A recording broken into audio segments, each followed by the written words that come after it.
My husband knocked out my brother for calling me a whore. My parents want me to choose what is the right choice. I still can't wrap my head around how everything fell apart so quickly. If you'd told me a week ago that my husband would knock out my brother at a family BBQ, or that my parents would give me an ultimatum to leave my husband, I'd have laughed in your face. But here I am, torn between the people who raised me and the man who stood by my side through everything. The day started so normally. My parents were hosting one of their classic BBQs, a casual get-together they'd been doing for years. Everyone brought something to share, the smell of grilled meat filled the backyard, and kids ran around playing tag. My husband and I showed up a little late because I'd been finishing up some work emails, but as soon as we got there, it felt like the usual family chaos. My mom was fussing over the grill with my dad, my brother was hanging out with his wife, and my cousins were swapping stories by the drinks table. I thought it was going to be a perfect, relaxing day. Things shifted subtly at first. My brother, who's always been a bit blunt but never outright mean, started making these weird comments toward me. It wasn't anything glaring at first, just little digs about how I looked tired or how my outfit wasn't as fun as what I usually wore. Stuff I could brush off. But then, as we were sitting down to eat, he started upping the ante. He called me bossy when I asked if anyone needed more drinks and rolled his eyes when I laughed at something my husband said. I felt the knot in my stomach tighten, but I didn't want to make a scene. My husband noticed, though he always notices. After years together, he can read my body language like a book. He leaned over and whispered, "You okay?" I nodded, forcing a smile, and told him I'd let it slide. My brother was probably just having a bad day, I thought. But he didn't stop. Over the course of the afternoon, his comments got nastier. He called me high-strung when I offered to help clean up plates, joked that I was always nagging when I reminded one of the kids not to climb on a table, and even made a comment about how lucky my husband must feel to put up with me. That one stung, and I could tell my husband was getting irritated. He shot my brother a warning look, but for the sake of keeping the peace, he didn't say anything yet. Finally, my husband had enough. After one particularly biting comment, I don't even remember what it was now, something about how I must have been insufferable growing up, my husband stood up and pulled my brother aside. I don't know exactly what he said, but when they came back, my brother looked annoyed, and my husband's jaw was set in that way that told me he wasn't messing around. Things settled down for a little while after that, and I thought maybe we'd gotten past whatever weird mood my brother was in. But then it happened. We were standing around in a loose circle, the late afternoon sun casting long shadows across the lawn, casual laughter and snippets of conversation flowing easily among the group. I had just finished saying something about a funny incident at work when my brother walked up. At first, I didn't notice him. He came from behind, his footsteps light and deliberate. When I turned to acknowledge his presence, I immediately noticed the look on his face, a smug, almost predatory expression that sent a chill down my spine. It wasn't the look of someone joining a friendly conversation. It was something darker, something calculated. I froze the moment he spoke. "You know you're a fucking whore, right?" The words landed like a cannonball in the middle of the group, heavy and shattering, leaving an echo of shock in their wake. For a moment, the world seemed to stop spinning. The hum of conversation evaporated, the clinking of glasses and distant laughter silenced as though someone had muted the entire scene. My ears buzzed, and my heart plummeted into my stomach. I could feel the heat rushing to my face, the prickle of tears threatening to form, but I was too stunned to react. I couldn't move, I couldn't speak. It was as if my brain had short-circuited, unable to process the sheer audacity of his words. All around us, heads turned. People's eyes darted between me and my brother, wide with disbelief. Some stared at me with pity, others at my brother with disgust, and a few seemed frozen, unsure of what to do. The air was thick with tension, so sharp and oppressive it felt like it was pressing down on my chest, making it hard to breathe. I opened my mouth, trying to form words, but nothing came out. My hands trembled at my sides as I struggled to comprehend what had just happened. Did he really say that, here, in front of everyone? Why? And then, before I could even react, I felt it. A slight, firm push from behind, not rough, but decisive, guiding me gently to the side. My husband had moved so quickly that I barely had time to register what was happening. One moment, he was standing calmly at my side, and the next, he was a force of nature, stepping between me and my brother with a precision and determination I'd never seen before. His broad shoulders blocked my view, but I could feel the crackling energy radiating off him, a storm barely contained. Before anyone could process what was happening, the sound of impact split the air. A sickening thud, followed by a collective gasp. My brother crumpled to the ground like a marionette with its strings cut, his hands flying to his face as blood trickled from his nose. He groaned in pain, his smug expression replaced with one of shock and disbelief. The sight of him sprawled out on the grass seemed surreal, almost like it was happening in slow motion. And there, standing over him, was my husband. His fists were clenched at his sides, his body rigid with barely contained fury. His jaw was tight, his breathing controlled but heavy, and his eyes God. His eyes were cold and steely, filled with an intensity I had never seen before. The sheer command in his presence was overwhelming. He wasn't yelling. He didn't have to. His voice, when it came, was low and calm, yet it carried a weight that silenced everyone.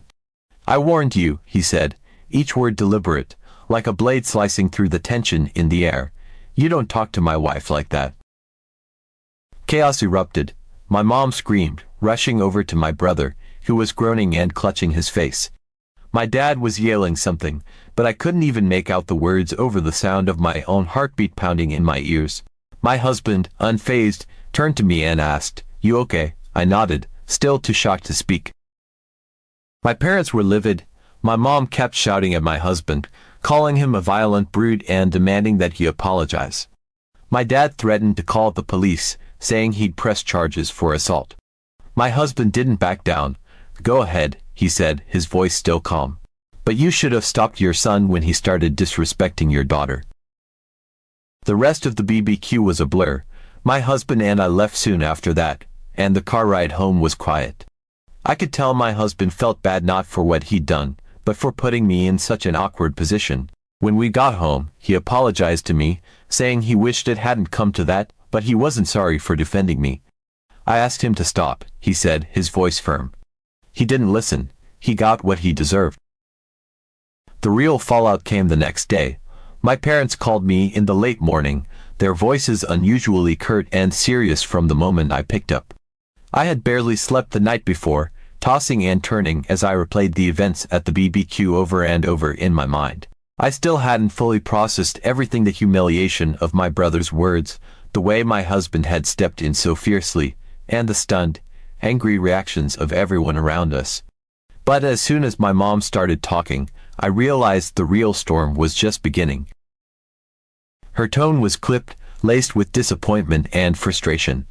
"We need to talk," she began, not even bothering with pleasantries. I knew then that this wasn't going to be a conversation, it was an ultimatum.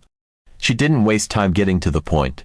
"Your father and I have been talking, and we've decided we can't condone what happened yesterday. Violence like that is unacceptable.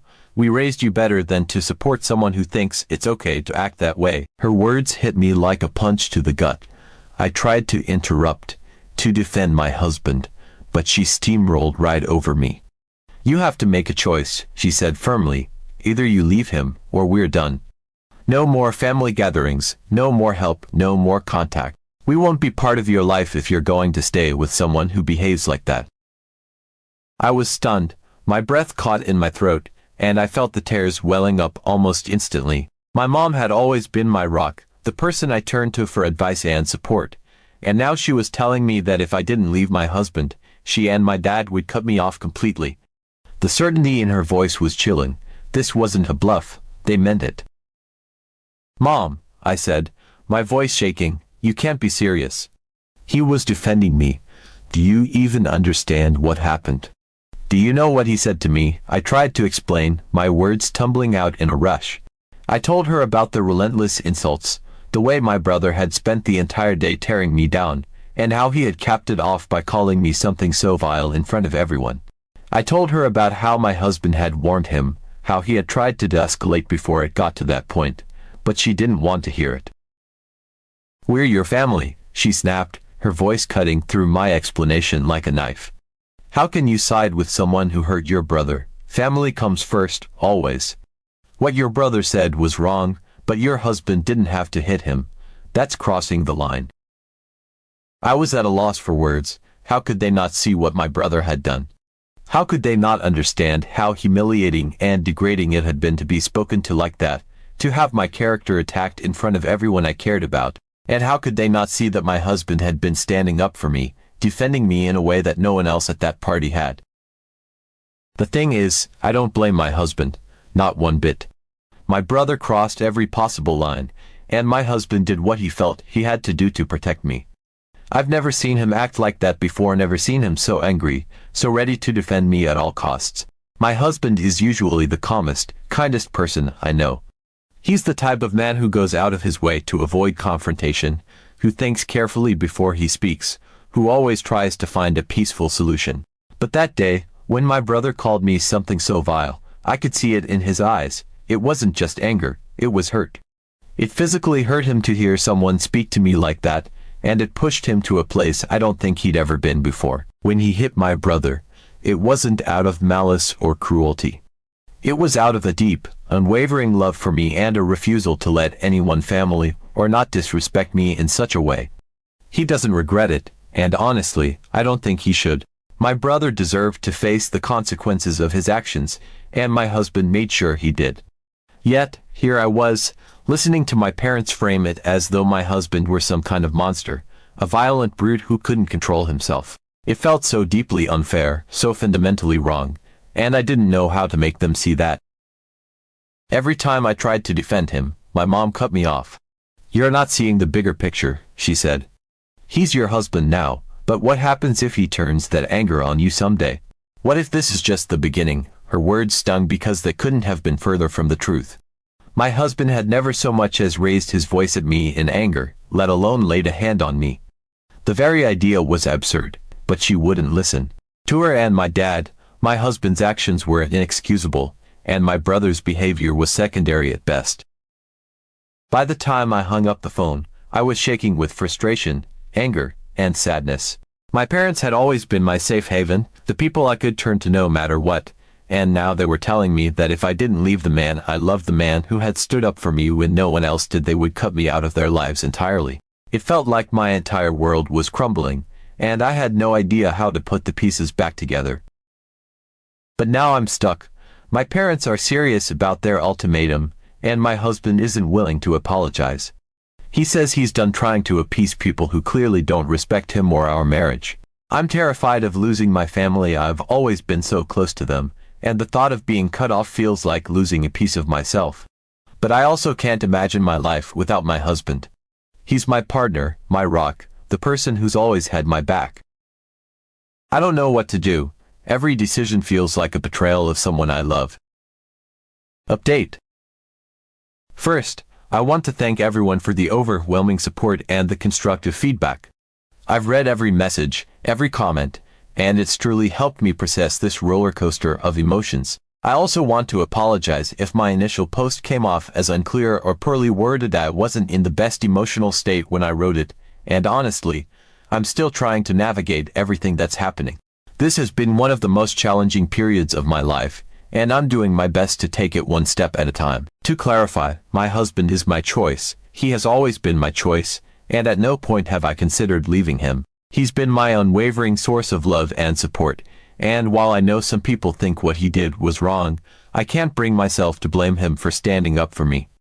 My parents' ultimatum hurt me deeply, but my commitment to my husband has never wavered. That being said, the situation has become even more complicated, and I find myself questioning things about my family dynamic that I've never really confronted before.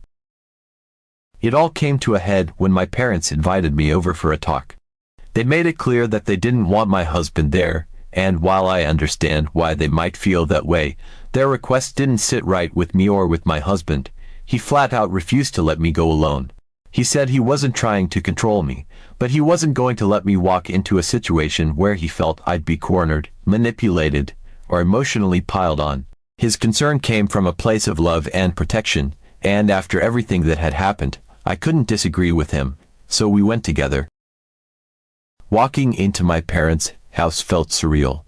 It used to be a place of comfort and familiarity, but that day, it felt like enemy territory. My mom's face fell the moment she saw my husband walk in with me. She looked ready to explode, but before she could say anything, he made it clear that he was there for me and not for them. He told them outright that if they wanted me there, he was staying too, and if they didn't like it, we would both leave. I agreed with him on the spot, which I think shocked them. Reluctantly, they let us stay. My brother was there too, sitting stiffly in the corner, refusing to look at either of us. The sight of him startled me more than I expected. His nose was bandaged, and his posture screamed discomfort, not just physical but emotional. His jaw was clenched, his eyes fixed firmly on the floor, and he only spoke when directly addressed. For someone who had been so bold and cutting just days earlier, he now seemed small, almost shrunken. What came next was a mess of revelations and excuses that left me more confused than anything else. My brother's behavior, they explained, stemmed from his recent breakup. Apparently, his ex-girlfriend had cheated on him and left him for someone else, and he had been spiraling ever since. I hadn't known any of this because, honestly, my brother and I aren't that close. We've always had a surface-level relationship, and he's never really opened up to me about his personal struggles. According to him, the breakup had shattered him, and seeing my posts on social media about my life with my husband, our travels, our date nights, even the announcement that we were trying for a baby had only made it worse. He admitted that my perfect life had been a trigger for his jealousy and resentment. Every photo, every post, was a reminder of what he'd lost and what he thought he'd never have. It festered until it boiled over at the barbecue. Hearing me talk to my mom about our plans to start a family had apparently been the final straw. He couldn't handle it, so he lashed out at me. I tried to understand his perspective, but it didn't make sense. I couldn't wrap my head around why he'd direct all that anger and bitterness at me. None of it was my fault. I hadn't flaunted my life or intentionally rubbed my happiness in his face. My social media is mostly just pictures of me and my husband, nothing extravagant or boastful. And even if it had been, it didn't justify the things he said to me. I asked him directly why he called me a whore, why he chose that word of all things when he knows me better than that. I've been with my husband since I was 19, and he's the only man I've ever been with. My brother refused to answer. He just stared at the floor in silence until he eventually got up and left the room. The part that hurt the most was my parents' role in all of this. When I asked why they hadn't stepped in to stop him at the BBQ, their responses were gut-wrenching. My dad admitted that he'd wanted to intervene, but my mom had told him to leave my brother alone because he wasn't actually hurting anyone. That line stuck with me. Not actually hurting anyone. Did they not see the pain in my face as he tore me down in front of everyone? Did they think emotional wounds didn't count? And then there was the ultimatum. When I pressed them about it, they admitted that it had been my mom's idea. My dad, ever the follower in their relationship, had just gone along with it. My mom tried to justify it by saying they were trying to protect my brother, but when I asked why they hadn't prioritized protecting me, they had no answer. The silence was deafening. My husband apologized to my parents for the drama but made it clear he wasn't apologizing to my brother. He said he'd warned him and that his actions had consequences. My mom argued that hitting him was inexcusable, but my husband held his ground. When he asked my dad how he would react if someone called my mom such a vile name, my dad said he'd talk to them, but never resort to violence. My husband laughed and called him spineless, which sent my mom into a fit of anger. I knew then that the conversation wasn't going to get any better, so I told my husband it was time to leave. Before we left, I told my parents I was going low contact with them. The ultimatum had broken my trust, and while I wasn't cutting them out entirely, I needed space to heal and reassess our relationship. My brother, on the other hand, was another story. Until he could acknowledge what he'd done and offer a sincere apology, I wanted nothing to do with him. My parents asked if this was permanent, and I told them it depended on their actions moving forward. As we were leaving, my husband still greeted them politely but told my dad it was time to grow a backbone. The look on my mom's face, shame, frustration, maybe even regret, was something I'll never forget. My dad glanced at her, and for the first time, I saw him hesitate, as if he was questioning whether his endless agreement with her was worth the damage it was causing. On the drive home, my husband apologized for escalating things but stood by his actions. He told me he'd take whatever fallout came and assured me I didn't need to stress or worrying about any of it. I don't know where this will go from here, but for now, I'm holding on to the one thing that's been constant through all of this, my husband. His love, his strength, his unwavering loyalty, it's more than I've ever felt from anyone else, and I'm determined to protect it, no matter what.